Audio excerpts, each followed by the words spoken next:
safe, and all the things we want to research are safe here. This is Safe Space with Cheyenne. I'm really excited you're here, and I hope you stick around for a while because I've got a lot to show you before I leave Earth. I love you guys.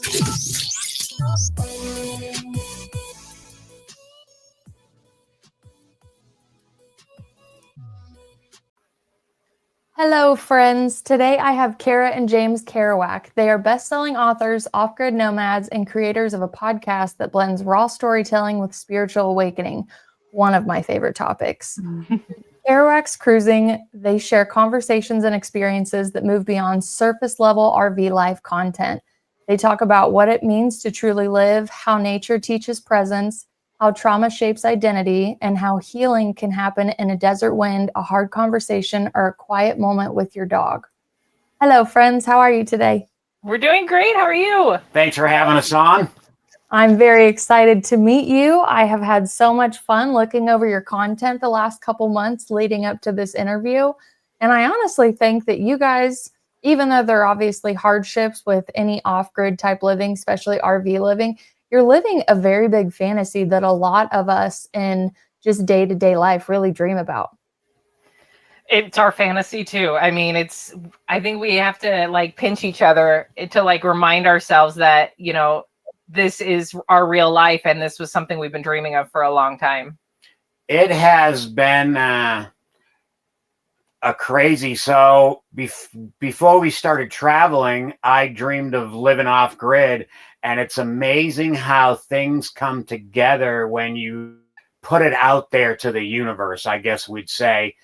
And we were living in Tucson and really, I don't even know what you would call us. Just living the grind. Living the grind, working 50 hours a week. And then partying in between. And drinking too much and partying in between, you know, watching football every Sunday at Buffalo Wild Wing, just crazy stuff. But I always wanted to move off grid and I couldn't find a way out of Tucson. And I knew I needed to leave. And an old supervisor of mine called me up and said, out of the blue, are you still looking to move up north to northern Arizona? I have a restaurant that I'm going to open up there that I need a general manager. And I said, I am absolutely ready to go.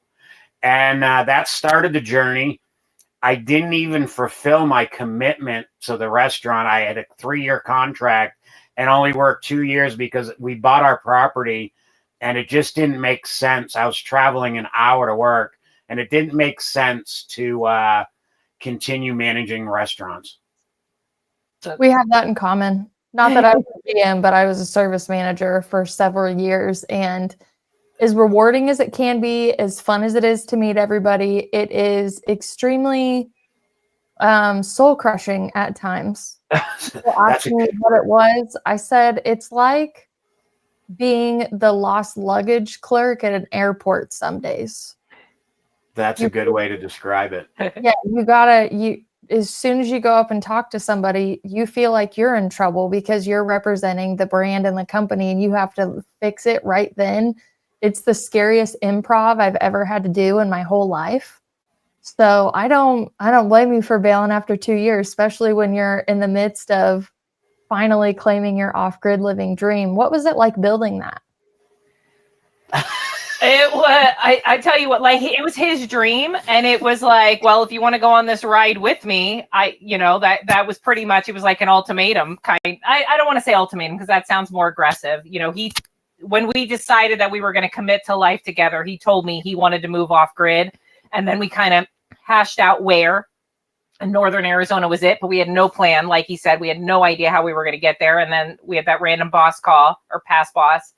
And it was hard for me at first because I was very much like got my hair done, nails done, you know, prime makeup. Like I was really into pinup. Like I was like on point every day with my appearance and, worked in an office. I was in real estate and, dressed up every day. And moving off grid was like, holy crap. Like what a way to like just dive in and have to look at yourself. We were working opposite hours for a while And so I was alone by myself in the middle of the woods. We had 40 acres. We had no electricity, intermittent internet or cell phone service, and nothing but the stars and sunsets and the dogs for entertainment, really. And it was, I definitely went through a dark night of the soul. It was really tough for me. I struggled with it heavily. And then I started to fall in love with those things that were all I had, with the stars at night. And they began anchoring me. The sunsets, I look forward to them every night. Having that peace and quiet, I started to rely on, and learning how to be self-sufficient. You know, you start to build pride in that. Like, I'm taking care of myself. Nobody else needs to take care of me. I pay attention where my water is coming from. You know, when you move off grid, in a lot of cases, when you're starting, there's so many things that we take for granted when you live connected. Like when you turn that faucet on, where does the water come from? How much of it are you using? How much electricity are you using? How are you getting more electricity? Your propane gas, things like that. And so I started being more conscientious of those items, and then being proud of myself for supplying them for myself, essentially. And then disconnected from having a restaurant down the street. I have to cook everything. Or I'm driving an hour to a fast food restaurant to grab a bite to eat. So all those little things started really creating a beautiful foundation for what we do now. But yeah, we did 1 year, or not even a full year, in our camper trailer before we talked about it a little bit before we started getting into the call, before we were like, nope, we need something more normal. And so we had built our home, which again was tough, because males and females, we have a very different way of communicating with each other, right? And he's very logically minded, and I'm very emotional. And when we're building things, you know, he would say something to the effect of, put that there, literally.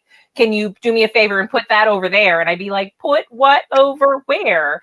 I don't know what we're doing here. And you're like, we need to measure this board. And I'm like, you know, and he thinks I see the picture that he has in his brain, because to him, it's so logical and it's so normal and it goes with the flow. And so with us learning how to communicate with each other, I feel like that was the biggest lesson we learned during that time, trying to build our house and build our homestead. Because we, for the most part, with the exception of having somebody dig the septic hole for us, we built a shell of a building, or bought a shell of a building, and then built a home on the inside. It had no plumbing, no electric, no drywall, none of that. So it was no insulation. No insulation. She makes it sound like it was roses and butterflies. It wasn't. It was. It actually built the foundation for what we're doing now, but it was not fun. And our relationship was based on work, sharing bills, and really partying. And when we put that life aside, it really changed us to live off grid. It was an identity crisis for both of us, I think, and our relationship. It really, I wasn't sure if we would even make it as a relationship, because she would get so frustrated in something that I was just, we're going to put this board here, like she said. But to me, it just made simple sense what we were doing. And we argued terribly through probably the first year and a half of building our dream, really. Yeah. So it was difficult. But now when we do things together, I have learned to listen and understand where she's coming from. And she actually has learned how to do many things with construction. Well, and I think what it did is brought out the rawness. It showed us where our trauma spots are, where our triggers are, and what we need to work on. And I didn't see it because I didn't have that mindset back then. But looking back on it now, and when we co-authored the book Together We Rise, when we wrote our chapter, it really brought to light a lot of the things that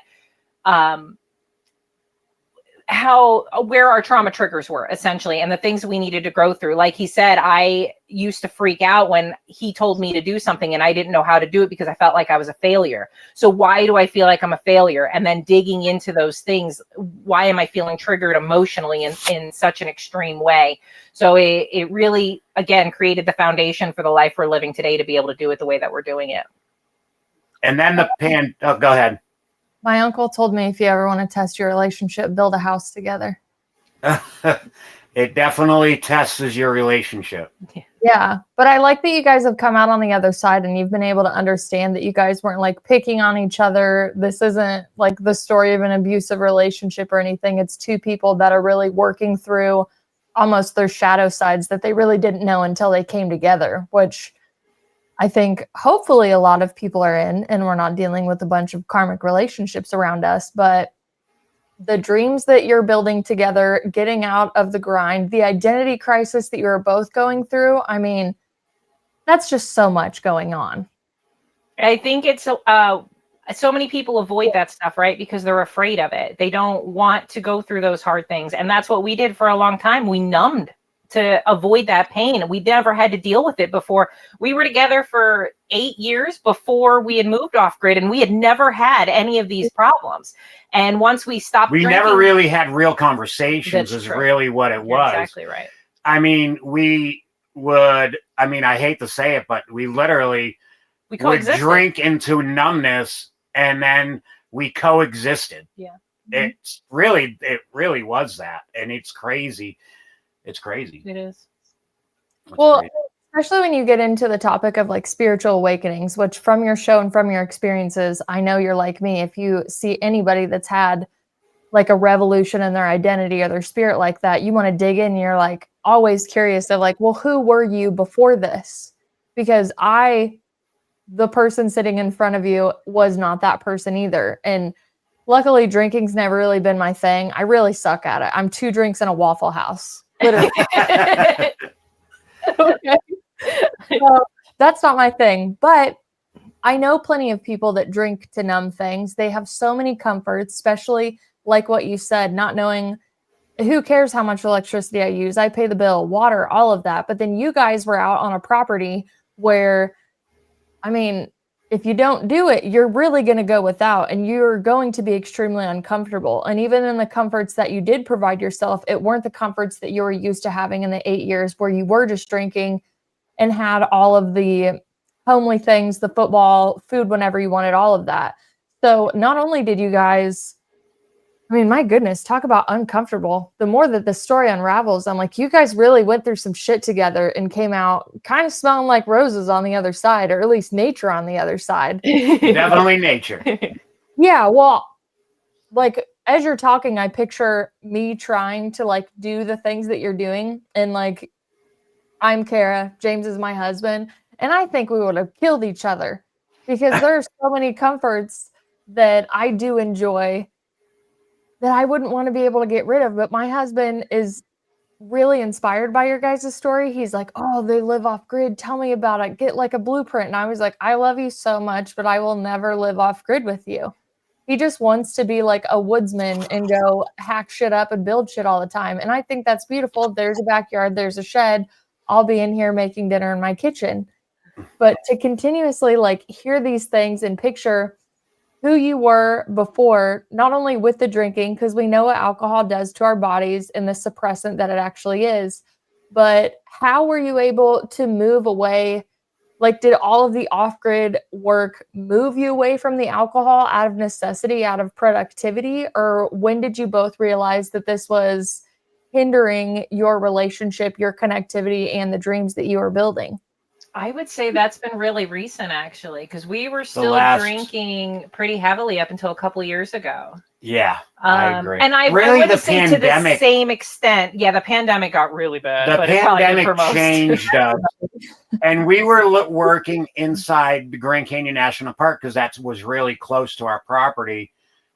And they laid us off, obviously. And that started us really in a spiritual direction, I guess you would call it. No, that was after that, right? At 2022?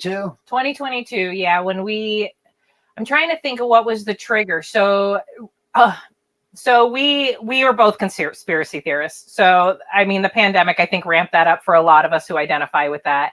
Mm-hmm. And I had come across a video that was talking about how the CIA had used remote viewing as a tactic during the Cold War, and showing the different scientific evidence of remote viewing and how it was real. And I was like, oh my God, like that's crazy. And if the the government's behind it and they're investing money behind it, and presidents have made decisions based off of what remote viewers have witnessed, there's something to this. And I was an atheist up until this point. Like, I believed it literally just what you see and what you interact within your daily life is what is real. And I mean, you were pretty close to that. And if there was something above, it was aliens that were manipulating everything, right? I mean, I grew up very Catholic as a child, but as soon as my parents allowed me not to go to church, I stopped going.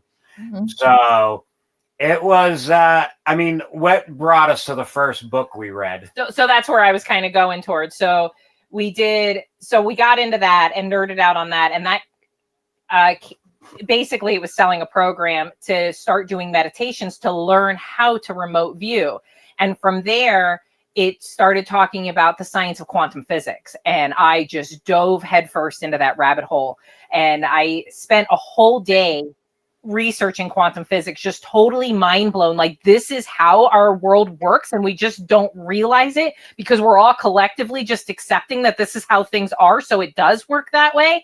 And so I just went off on a tangent on it, and I had to go to a shift. I was a tour guide at the Grand Canyon at the time. I had to go to a shift at work, and I didn't want to go. I just wanted to keep digging into quantum physics. So I was super poopy faced about having to go to work and all grumpy about it, but put on my mask and pretend to be happy and joyful and go through the tour. And I really hit it off with the guests that I had. And at the end, on the way back, they were asking me personal questions about my life and my experience and living off grid and things like that. And they started there's some conspiracies around the Grand Canyon. So we kind of went down the conspiracy theory wormhole. And I was like, yeah, but if you consider quantum physics, and they were like, oh. And so then we went there, and she was like, oh, have you read the book E Squared? And I was like, no, tell me about it. And so she had mentioned, or she had told me that it was a book that was offering quantum science experiments that you can do on your own for free. And 9 different experiments that prove that you create your own reality.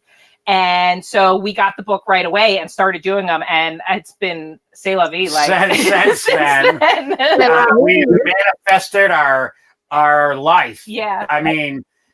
And we've seen how we've manifested up until this point, positive and negative. But didn't realize it. Because like I set the intention that I wanted to move out of Tucson, pretty heavy in my mind.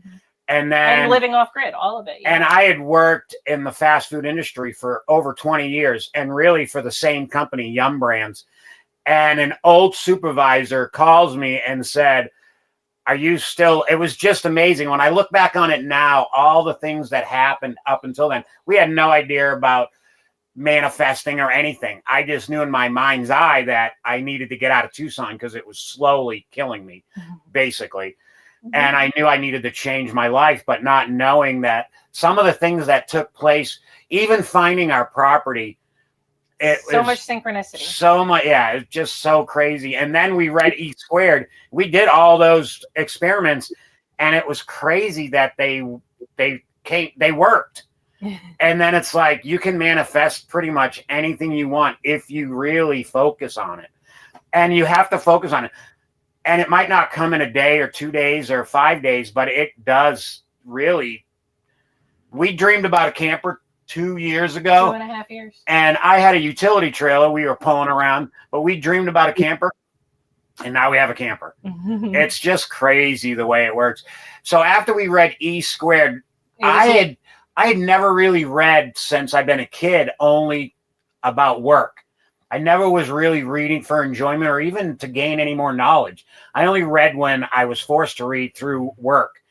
And I was an area supervisor, whatever. So I read a lot, but nothing to learn. Just stupid crap, really, about Yum Brands. And then we read E Squared. And then after that, we read Limitless by Jim Quick. Limitless by Jim Quick, that just teaches you about learning is a forever process.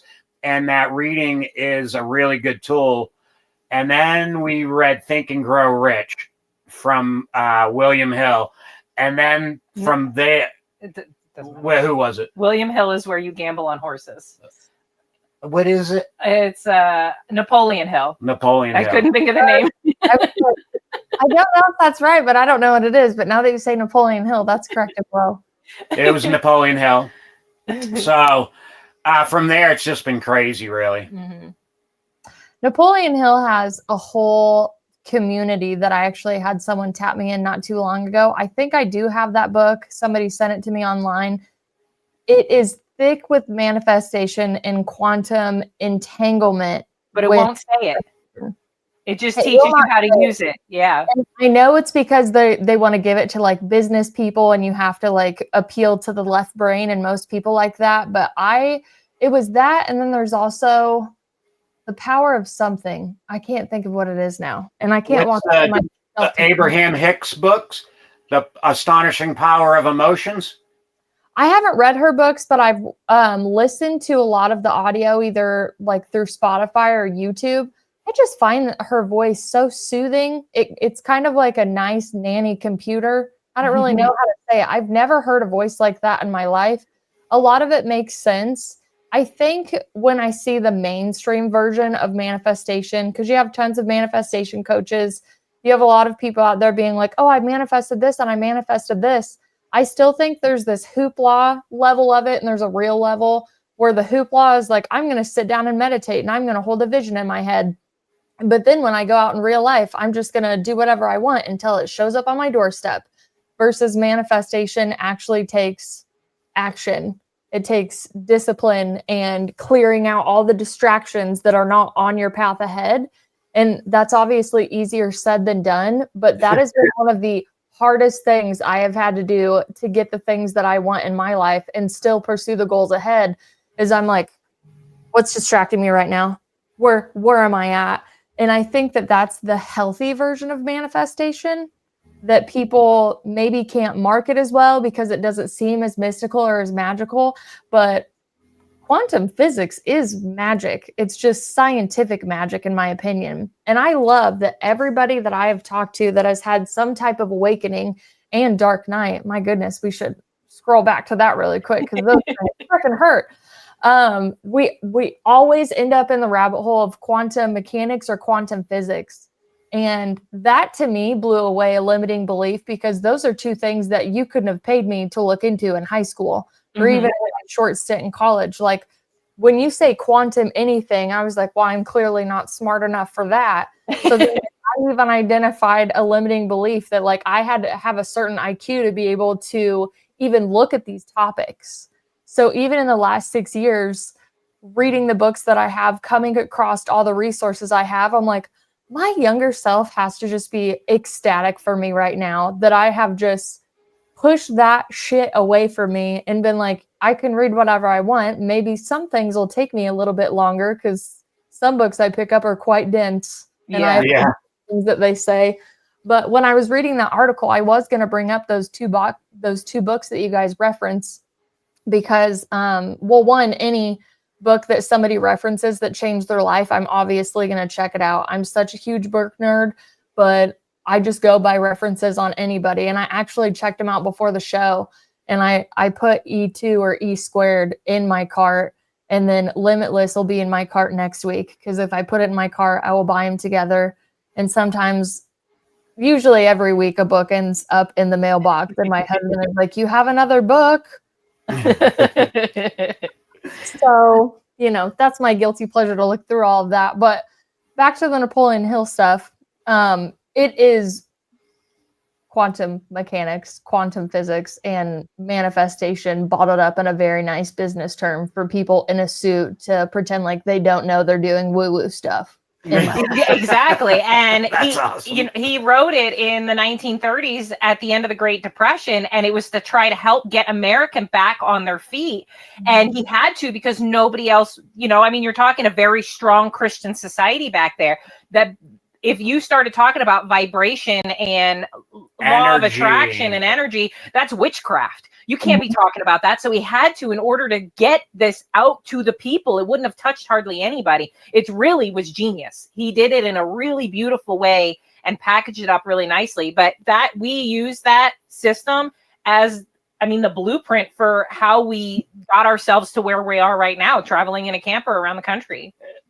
And we haven't figured it all out. No. We're still just gathering information, continuing reading and talking to people like you and even all the authors that were in the book, and still changing our mindset and trying to get rid of those limiting beliefs that we grew up with, that unfortunately our grandparents and parents just instilled in us. And society. And it's hard to get away from it still. I find myself in the monkey brain all the time and not being able to clearly focus on really what I want. So it's still, I think, right? We're still trying to figure it all out. But I think that's part of the human experience. I think anybody who claims to have it all figured out, they're lying to you, unfortunately, because that's part of being in this human suit, is learning as we go and figuring it out as we go. And I don't think we ever get over all of our issues, because as we get over issues, we're creating more issues in the process. You know, it's a never ending cycle.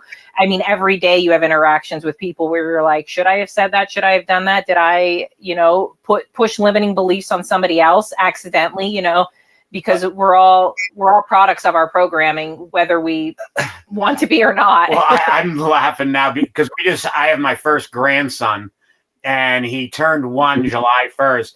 And sometimes when I'm playing with him, Kara's like, why are you trying to stick that limiting belief on him? And I'm doing it not even consciously knowing. And she's like, you just gave him limiting beliefs. And I'm like, come on, he's only 12, 13, 14 months or whatever it is.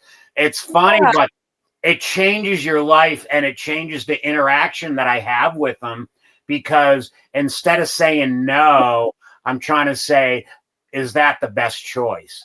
Mm-hmm. So it does change you. It changes you. And I we know we're not going to change my son and his wife, but sometimes I'm like, I wish they would engage in some of the things that we've been learning to really better raise your child.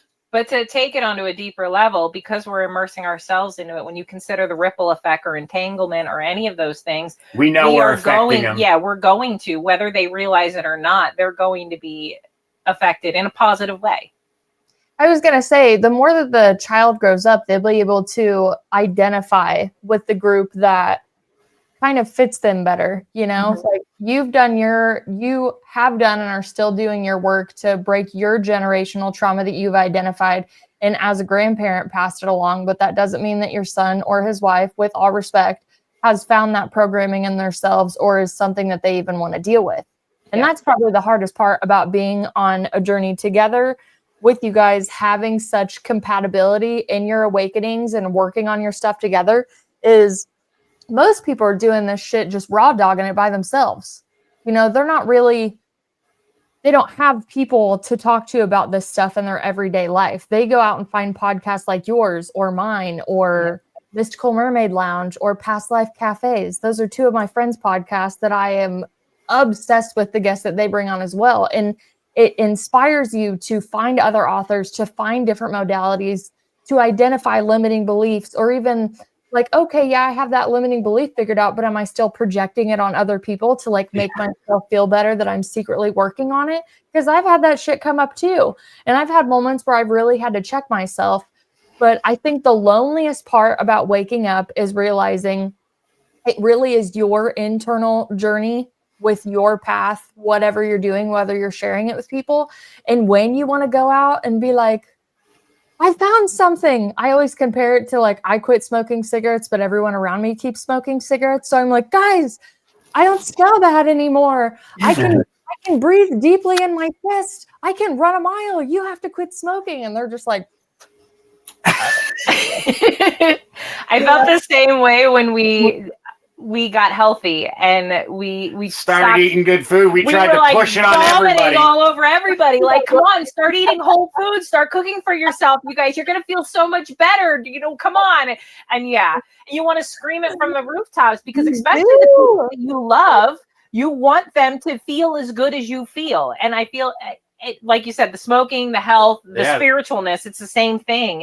It's crazy. And it is a very internal journey. And again, you consider the quantum effect. If you really keep doing the deep work, And I catch myself all the time where I will say, oh, so-and-so should have done this way. And I'm like, I should have done that way in this situation for myself. Like you're saying, I project onto other people what I think they need to do. And then if I turn around and look at the mirror, I'm like, oh, I'm saying what they need to do in this situation. And it's what I should be doing in that situation for myself. And that's, I think one of the biggest steps somebody can take who's like, I don't even know how to get started. Start paying attention to the thoughts you think and the words you say about what other people should be doing, what your opinions are about that, because it is probably exactly what you need to be hearing about yourself. Also, if you just want a simple exercise, just go sit somewhere and people watch and see what thoughts you have. Yes. Are you critiquing people's outfits? Are you critiquing people's parenting styles at a park? Are you looking at what items somebody has in their grocery cart? I would never buy those. Those are poison. Like stuff like that. It's so easy how we judge people obsessively like that. But I remember at first observing it in other people. I was in a car with some friends and we had to stop at this crosswalk. And this woman was wearing a very revealing outfit. And in today's society, she wouldn't be able to wear that outfit with how big she was at the time. Let's just say that. Yeah. And the person in the car said, well, God love her confidence for wearing that, but she'd never catch me dead in that. And I just remember catching all of that like I was like an out-of-body experience almost, where I was like, that somehow that was really derogatory, where she was basically being like, how on earth did you leave the house not looking in the mirror? How could you possibly come out into society and look like that? Yada, yada, yada. And I was like, I wonder what in her mind gives her the right to feel better about saying that about somebody. And then I was like, I bet I do this too. So then I did like a little experiment on myself where I just went and I people watched and I was like, oh my God, I'm an asshole in my head. I don't say these things to people because I actually think I'm a really nice person, but it turns out my inner monologue is a shady bitch. Okay. That is something that I desperately had to work on because I was like, where's this judgment coming from all the time? I studied it for years. And just recently, within the last 6 months, I found something from somebody that I can't even credit right now. But they said, if you ever come up on either like wanting to judge somebody or looking at somebody situation and basically like judging, you say in your brain before the judgment comes out or the thought, or you cut the thought off and you say, same spark, different lesson, because apparently it bypasses the judge and jury in your brain that's set up like a rapid fire to say like, you know better, or, you shouldn't be doing that. It bypasses that in your brain and it switches you into that like unconditional path where it's like, who am I to say what you're doing here on your journey? I barely know what the hell I'm doing. I'm trying to figure it out. So just, recently my daughter started gymnastics. So I'm in a room full of a lot of kids and a lot of adults. And there's just a lot of blank faces everywhere. Like, I don't think any of us are happy to be there, but we're happy to support our children is kind of what it's like. So you can just feel the room full of stuff. Mm-hmm. And I found myself walking in because I was extremely anxious going. And I remembered like the first day when I started just kind of being judgy, looking around at people because my asshole kicks in when I get anxious.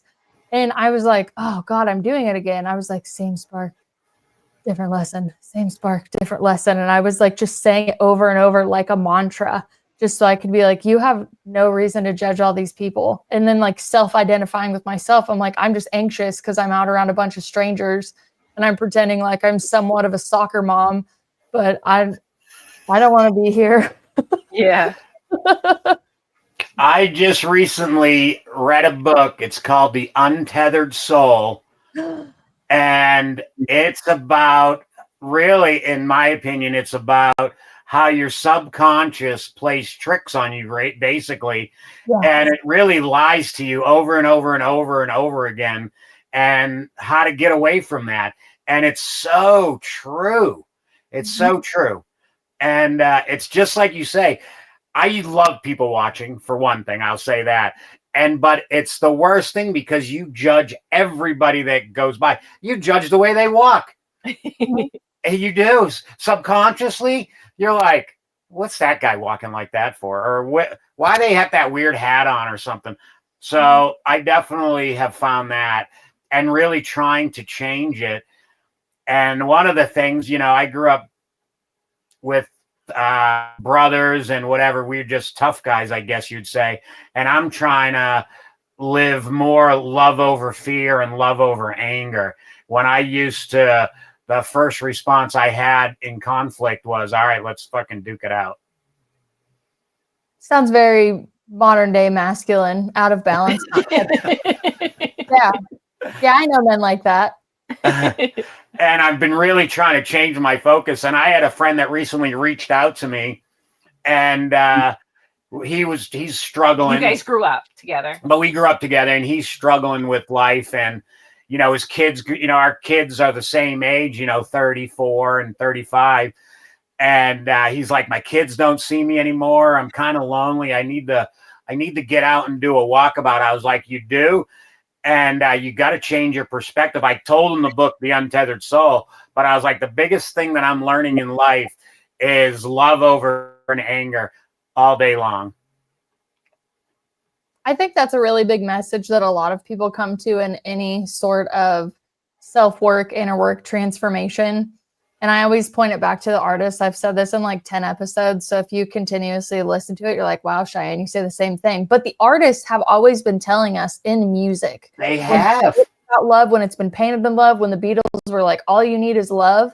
No shit. That makes so much sense.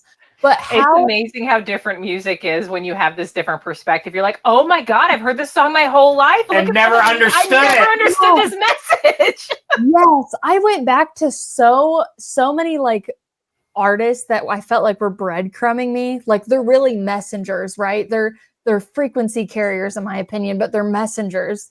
And after I woke up, I went back and I was like, son of a bitch, Maynard just really gets it. Chino's really speaking to my soul, which that's Deftones and Tool, if you guys don't know who I'm talking about.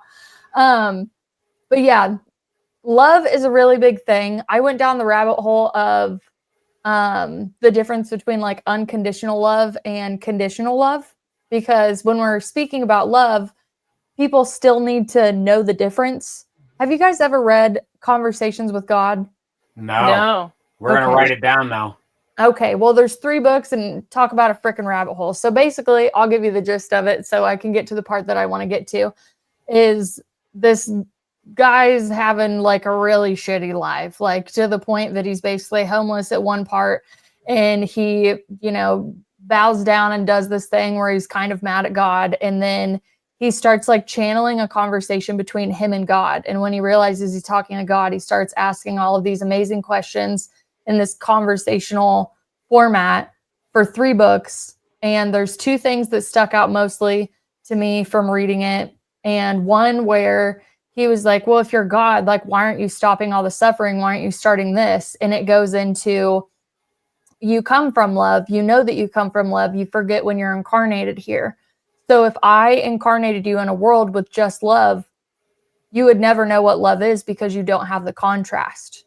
So now being taken out of the love, experiencing other things, you understand what love is and what type of love is. So if you're asking me what your purpose is to come down here and experience all the emotions, all the contrast, and all the different types of love there is. And that was one of it's not the first time that I'd heard that, but it was written out really well in the book, which is why I recommend it to a lot of people, because so many people struggle with that. Well, why is all this negativity in the world? And it's like, it's giving you contrast. It's giving you perspective. Like if you're a canvas, right, and you just have like one dot of paint, that's not really a canvas, but splash that baby all over. You've got that like gradients everywhere, and you can see the highs and the lows of the hues. And that's the human experience just on a canvas. So yes, read that book, but back into this love thing that you're talking about, especially from a man. I hate to say it like that, but the feminines are really pulling ahead in the unconditional love game from what I'm reading on the internet. And from a guy that obviously fills the role of the football, the drinking, I'm not going to talk about my emotions. how has not only this literature, care, support, but then your own internal monologue really help you turn this around to feel safe enough to connect with that, I would say, the feminine attribute inside of you and really push those together in a uniting force? It's been really difficult it's been difficult to have feelings, really, because I mean, Cara can contest it. I don't really have too many feelings that are emotions, I say, that I show emotion. And it's been really hard for me. Like when I grew up, we weren't allowed to cry. You know, even if we were getting hit, my father would be like, you want something to cry about? Then I'm really going to hit you more, basically. And so it's been really difficult. And I don't even know how to explain it, really, how I've come through. I guess it's really, I really want to change. I really want to feel emotions. So I've been really trying to change it. And the only experience that I can say recently that I have that I've actually felt emotions and sadness is we just had to put down our dog, Jules, that we've had for our whole relationship. We got her when she was, this big.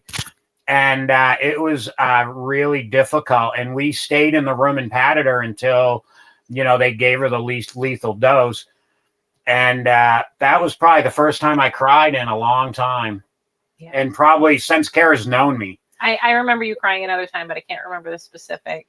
So it's been really difficult for me to show emotions and do those things. I just didn't grow up with those things. I didn't grow up with a lot of love in my family. It was hard love. The grandbaby was a big one for you. And the grandbaby brings a lot of emotion out. So the grandbaby, after the grandbaby was born, because I've been on this path since before he was born, he brings I can feel my heart change just being around him. And he gets energy flowing through my body that I've never felt before. So it's been a whirlwind, really, in the last few years. So I don't know how to really explain it and put it in the words, but my emotions have shown more than they ever have shown, I think. Yeah. What do you You've done a wonderful job explaining that, by the way. I felt you on all of that.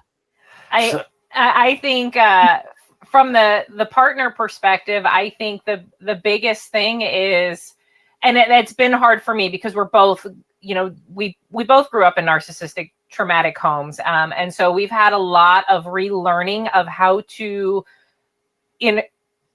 interact with one another in a positive, uplifting way. And so I think that one of the biggest things as being that empowered feminine is to actually hold space. Like we were just talking about judgment. Like sometimes I'll think to myself, James needs to do X, Y, Z. And then it's like, look in the mirror, like, no, that's what I need to do. And just keep my mouth shut and just be there for him. And because I know that it's hard for him to express his emotions, I will ask him, pointed questions or direct questions to give him the opportunity to take space if he wants to. Like, let's have this conversation. If he doesn't, at least hopefully it gets his brain turning, and he's able to work through it himself. And then in the moments that he is, again, because we're working through our own trauma. So when my husband starts to retreat, I'm like, what's wrong? What did I do? Is he mad at me? What's going on? My monkey brain starts to spiral, and it's like, no, breathe, be confident in yourself. Even if something is wrong, it is really about being centered within yourself. And once you're confident in yourself and you love yourself and you're okay within yourself, you're offering him that space to process what he needs to process. One of the things I've learned in my journey is that me being overly needy, I'm codependent. So me being overly needy on him takes from him. How much am I asking him to satisfy my emotional vulnerabilities. I don't feel like I am doing a good job unless he's constantly showering me with love and appreciation and admiration. And so me stepping back and realizing that's one of my toxicities, that's one of my problems, allows him to have the space to focus on himself and what he needs to go through so that he can process his emotions his way, instead of me being like, wait, you're being distanced, what's wrong? And I give him the space, like, is everything okay? Okay, you didn't give me anything for us to go back and forth, so I'll just continue to give you your space until you're ready. And then the next day he gives me my butt a grab and I get a kiss and everything's good again, whatever it is. I've also read something today that really lifted a lot of like past things that have happened to me. And even today, how you get around someone and you're like, are they mad at me? I wonder if they're mad at me. How do I figure out if they're mad at me without asking if they're mad at me? And then this quote basically was like, if someone's mad at you, it's not your responsibility to figure out if they're mad at you or upset with you in any way, shape, or form. It's up to them to speak it to you. You have nothing to do with that. So until someone confronts you with it, you don't have to pay any mind to it. And I was like, holy cow. Yeah. Why haven't I thought about that my whole life? I have spent so many countless times just grueling over the fact that I might have done something that upset somebody, and I just have to figure it out and then present it to them like, I know you're mad at me. I think I figured it out. And I'm like, what a lot of wasted mental space to do when I'm like, oh my gosh, it's not my problem, until they bring it up to me and then we can have like a conscious conversation about it. Isn't it so crazy that we waste our time with those things? And a lot of the times they have something totally else on their mind. They weren't even focused on you. Has nothing to do with you. But I'm like, oh, are they mad at me? They're acting weird today. Go back and forth with our daughter-in-law and his son all the time. We're like, oh, they're acting weird today. Are they mad at us? What could we have done? And it's nothing to do with us 90% of the time. And they're like, hey, you want to go rock climbing? We're like, oh, we thought you were mad at us. And it's like, nothing. It's just, you waste so much time. That's that unconscious brain tricking you again. I know we have the mutual acquaintance, Sylvie Stewart. Yes. I've been working a lot with her in EFT and processing my trauma and a lot of my past stuff. And one of the things she said recently is, as an empath, when you feel other people's emotions, because you were raised in that kind of environment where you had to try to keep the peace or anticipate others' needs to keep safety in your home, when you feel someone else's emotions, when you feel what kind of, I just lost the word I'm trying to say, but when you feel the uncomfortableness, when you feel their anger, their negativity, whatever they've got going on, you own it. Mm-hmm. And that's something that I've really had to wrap my brain around, because I feel their emotions. I'm trying to figure out what's going on and how I can make it better. But like you said, they're an adult. They didn't bring anything to my attention. It isn't my responsibility. And by me, even if I don't think it has something to do with me, but by me trying to accommodate or fix whatever they have going on, almost as kind of saying that they can't handle themselves in their life situation, like it's a negative towards them. And so it's really been a life identity kind of rebuilding. I identify with that heavily. I also think it's a weird form of self-abandonment that you do growing up empathetic or empath. I think we grow up empathetic and then we later find out that we're empathic. And I still think there's a greater part of society that doesn't believe that we can absorb emotions from other people unless you go into the whole auric field thing where you realize they're all 8 feet out and you can switch things out all the time. And change the language on that. That's the bioelectromagnetic field. Science has proven that it exists. We can call it an aura if you want in the spiritual world, or it's a bioelectromagnetic field. And science has proven that our bodies interact with that. Those subtle energies are real, scientifically measured. They fluctuate, their vibrations and their readings based on people's moods, what they're thinking about, what they're watching, what they're being we have a friend that always says, "You're not coming in my bubble." I love that. Or some of us are welcomed into the bubble. Yeah, but it's scientifically scientific proven. That's the truth of it all. Yeah. I wish that people would get on board. And just to drop another book, I don't know if you know it, but I know, or I have it and I live by it, but it's The Subtle Energy Body. I think it's The Subtle Body by Cindy Dale, and it's an encyclopedia of your human anatomy and something else. I'm going to butcher the title, but all you got to do is type in The Subtle Body by Cindy Dale. I have it on my Kindle. I haven't dug into it yet, but I have it on my Kindle. You need a physical copy to highlight. Got it. Touch. It's the best thing. Like, I'll even do like reads on TikTok about it, just so I can be like, people, listen, like you need to take ownership of what's inside of you, because you're spewing it all over everybody and then pretending like you really didn't do shit, which consciously maybe you didn't, but the unconscious really rules our life a lot. So I absolutely love that you brought that up, because yes, I'm the same way with that. Like, I used to be like, oh God, they're in pain. Well, I'm going to go fix them. And I'm like, okay, I'm not a martyr and I don't need to abandon myself. And it's really hard to pull away from that, because you think it's coming from this like love and unconditional aspect, but it's still operating from a trauma response in a way. Exactly. And I definitely haven't healed it completely, but I do remember being younger, trying to explain to my mom why I was so mad. And I was like, I feel like I'm a trash can for all of your emotions. And I walk into a room with you and all your shit gets dumped into me, and then you leave and now I'm pissed. And I don't have the science behind it to understand it. I'm just a child. I just knew that I was picking up other people's stuff, and then I was blaming them for giving it to me with no physical proof that it was happening. So I just get freaking nuts all the time. Like, literally a very big B word, to be honest, which I find funny that I'm editing myself now. But through this whole experience you guys have had, you have not only started a podcast, you're best-selling authors, you have a YouTube channel, the website, the blog, just to keep people up. I love how it is raw, authentic. It is not overly polished, where it's like, look at us, we live in an RV and everything's simple. You're like, we messed up. Let's tell you what we did. And in this article, I want to read a couple highlights that you wrote down, not only on imposter syndrome, and then just kind of have a conversation with you guys about it, because I think you hit the nail on the head for this. And then I want to talk about back to the inner critic a little bit.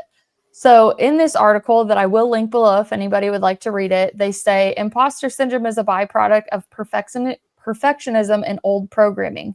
Performance-based environments condition us to downplay our strengths, doubts, our intuition, and seek validation in all the wrong places.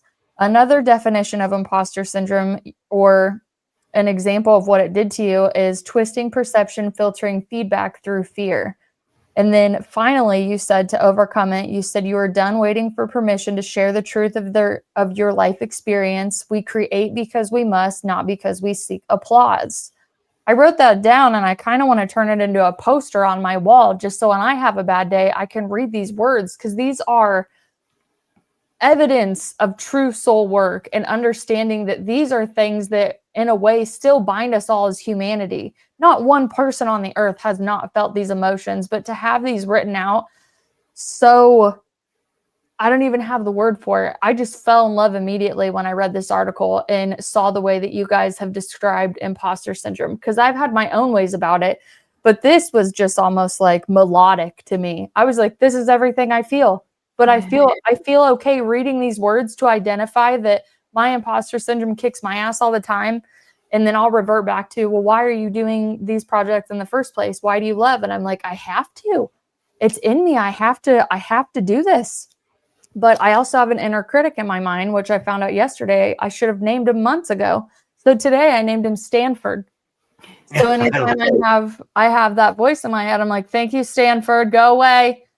And then I can go back to my life. But with everything you guys have done and are trying to teach people and inspire people, and even the others that you interview on your podcast, tell us more about continuously moving through the imposter syndrome and just the continued work that you're doing on yourselves.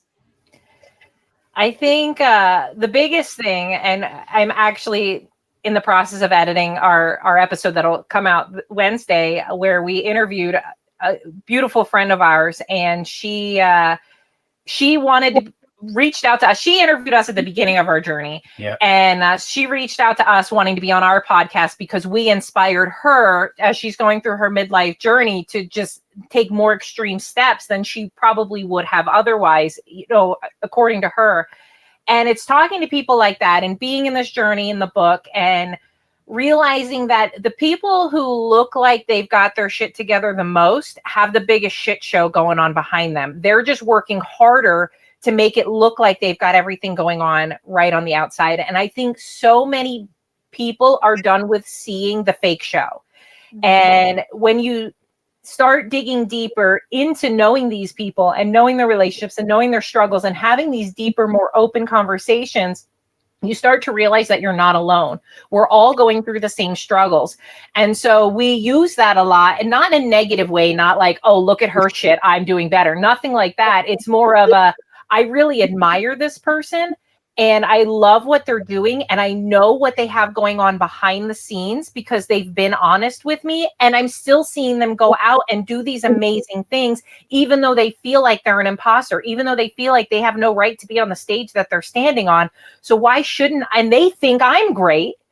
So why shouldn't I stand on this stage and say what I feel like needs to come out of me? And I mean, you mentioned that we're not polished. We're pretty raw.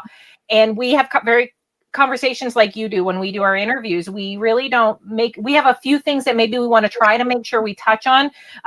But for the most part, we trust that we're a channel. What needs to come out is going to come out in each and every episode. And the message that people need to hear from us right now is what we want to have come out. If we polish it too much and overthink it and go to ChatGPT and try to create a script and do all this stuff, we're losing the purpose of what we're doing. Now we're just pushing an agenda as opposed to helping people awaken in their own journey, in their own life, and find their own steps through it. And we do have to keep reminding each other of that sometimes. But I think the benefit is having a partner in crime who's doing this growth journey with you. We're able to, on opposite days, when one of us are feeling super imposterish, the other one's like, well, remember this and XYZ, and we're able to lift each other up, which I think has been really beautiful in the process.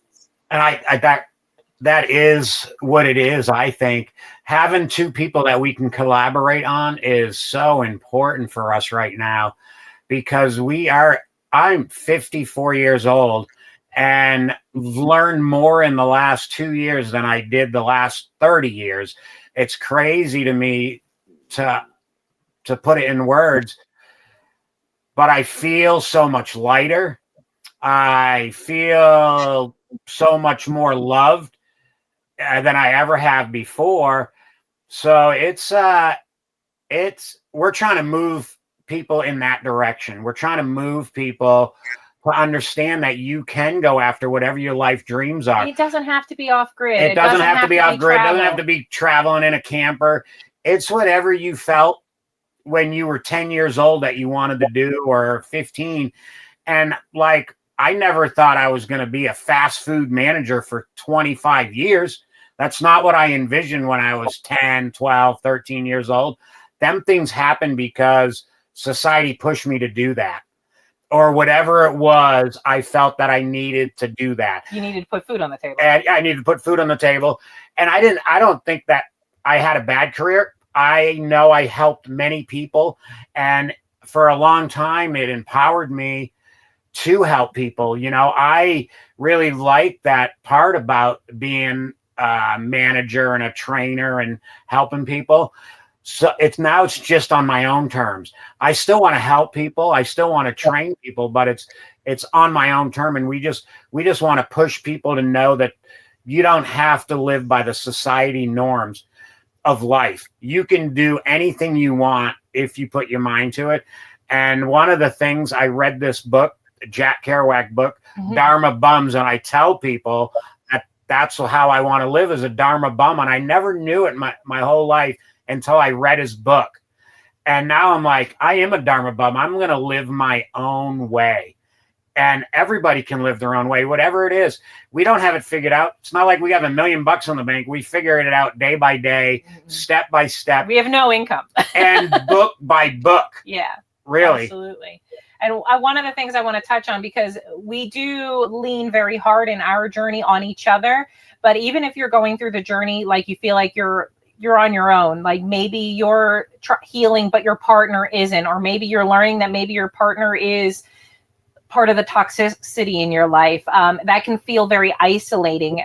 One of the things that I've done over time, and it's really showed up in beautiful ways. I mean, people connecting me with people like you, is to put the intention out there to find people who are on the journey with you. Just truly, and that sounds crazy, and you're manifesting it though. You put the intention that you want to connect with people who are like you. You're going to all of a sudden find yourselves showered with like-minded people who are going on their journey, who are going to uplift you and carry you along. It doesn't have to be somebody you know right now, but maybe it is.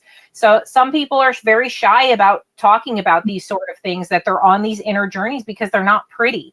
But once you start opening yourself up to that, you're going to find yourself in an environment of supportive, like-minded people very easily. You'll be amazed by it. You'll look back one day and be like, where did all this magic come from? How do I have all these magical humans in my life? And one of the things, especially in Together You Rise, there was so many different modalities that there is out there for people to go to.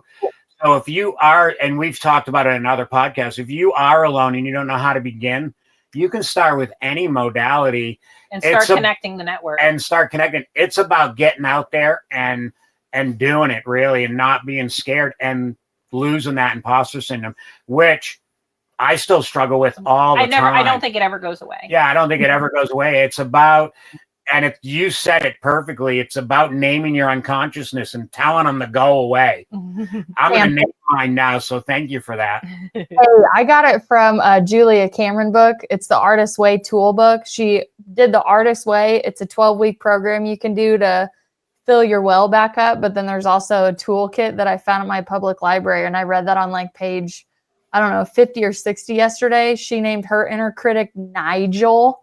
And I was like, oh, Nigel. I was like, what's my like shitty get out of here name? And I'm like, Stanford.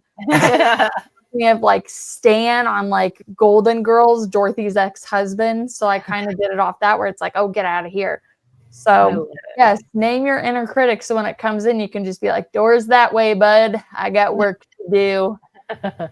And it also helps you. Like, I know neuroplasticity wise, it helps name the voices. So when people have like the spirit guide talk, God talking to them, past loved ones, however it really comes in, when you start like really identifying like, oh, that's Stanford coming in, then right when it comes in, you don't immediately own it, just like you do the feelings of other people as well. And I'm only on day one of that, but I have worked tremendously hard to walk into the room of people and be like, not mine, not mine, not mine, not mine. Okay, I'm just here to have a good time. Which honestly takes a lot of guts, because when you're happy and you're flowing around people that just are really shitty on the inside, they get mad at you that you're happy. Absolutely. So you really got to choose your crowds wisely when you do the work. So I love that you said eventually you'll reach out and your crowd will be there, because I've had all the things that we've discussed today. If I'm not still dealing with them, that's like literally been the last 6 years of my life, and why this platform's here now. Because I'm like, there's no freaking way I'm the only one that's going through this shit. And this is intrinsically lonely at points, where it could be like, it could decimate my mental space if I don't reach out and connect with people, and also talk about what they're doing either in their own journeys or helping the collective in a sense. So I love that you guys came on today. Please come back on later and tell us all of your wonderful, whimsical traveling stories, the ups, the downs, and, maybe we could even have a fun episode about conspiracy theories. Oh, that would be fun. I read way too many CIA paperworks, and it's really not conspiracy when you get on that website. But yes, you guys. Isn't it amazing? And real quick, the conspiracies turn out to be actual truths, a lot of them.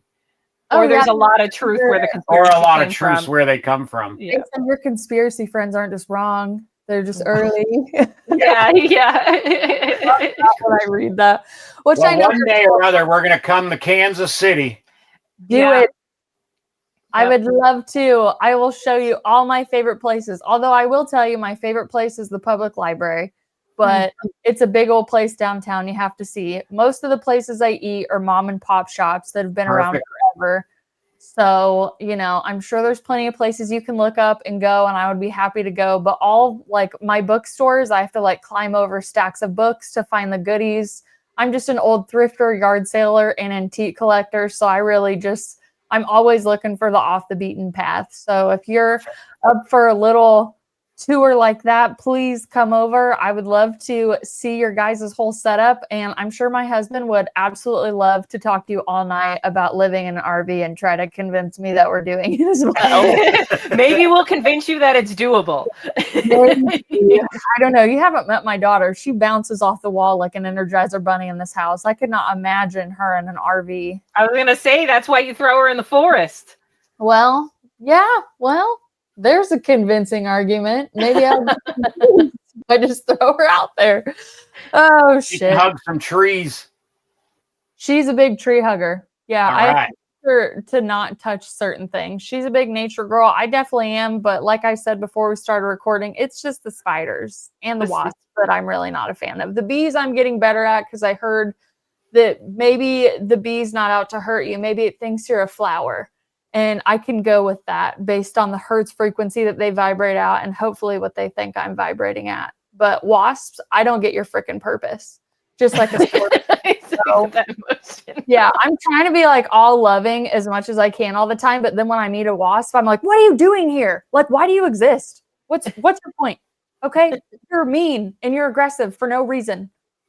Anyways, I got off on a tangent on that one, but I'm sure you guys have come across those on your path. And if you can control yourself better than me, good job. Because as triggers go, I think it's probably just a past life wound that I really struggle with in my life today. That's all I got. That's funny. Yeah. I love it. We hate the wasps, though. We do run into a lot of bees when you're in the forest. Yes. Yeah, when you're the only thing around with water and food, they find you. Yeah. Which, just really quick, I saw this picture where, like, especially when the seasons are going down or ramping back up, you get this little bowl, put a bunch of stones in it and put water in it away from the house. And it'll like feed the bees without them like dipping their wings into the water, and it'll keep it from the house. So I'm actually going to do that next year for the bees and the wasps, just so they'll stay away from under my porch. But before season, you can also hang pine cones places. And wasps are territorial. So if they see a pine cone, they think it's a wasp nest and they won't build there anymore. Oh, that's a super, thank you for that. That's awesome. The water thing I've heard before. If you water the bees away from your house, they will go to the water source. Yes. And that's what I plan on doing. We have a goldfish pond down there, which is fine. You can go down there. That's fine. They attract butterflies and dragonflies. So I'm all about that. But I'm going to put that stuff way out by the greenhouse. Just go over there, boys. The water's over there. That's awesome. I love it. Cara, Diane, James, this has been amazing. I Thank know. you so much. I love the laughter. I appreciate the conversation. And please come back with all your adventures, friends. We will see you on the next episode, okay? Thank you. Bye, friends.